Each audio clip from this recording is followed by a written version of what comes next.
Well, first at 5 tonight, 2 people are dead, including a 10-year-old child, after a triple shooting near Wolf Chase.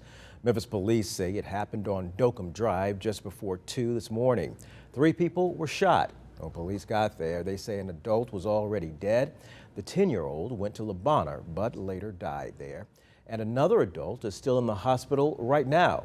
Police arrested 1 person, but they're still investigating what led up to that shooting. Well, violence like this has a big impact on our community. Our Zaria Oates spoke with people around Memphis.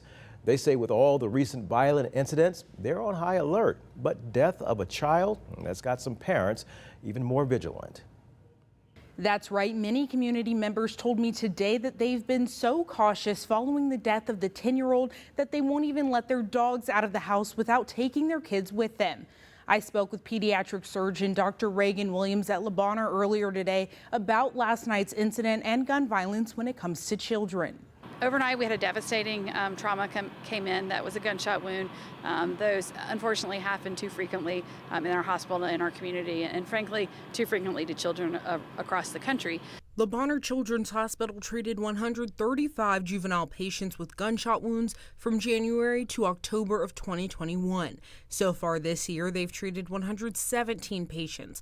The total number of patients treated at Lebanon for gunshot wounds last year was 158. Dr. Williams says while some child victims of gun violence are by accident, that only makes up about 30% of their gunshot wound patients. That's when a child gets a hold of a gun that isn't stored safely, maybe has the bullets or is unlocked, and either the child or their family member or friend is playing with the gun and it goes off. So about 30% of our injuries are related to accidental injuries.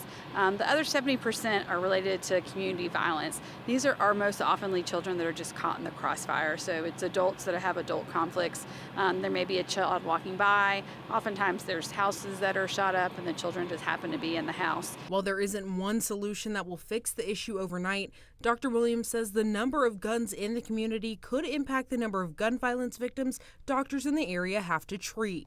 That's just a really tough one. It's very complex. You definitely want to know where your children are at all times to keep them safe. And I think that the less guns that we have out on the street, the less community violence related to firearms we're going to have. We are monitoring the situation of the additional victim who was transported to Regional 1 in critical condition this morning, and will keep you updated as we know more. Back to you.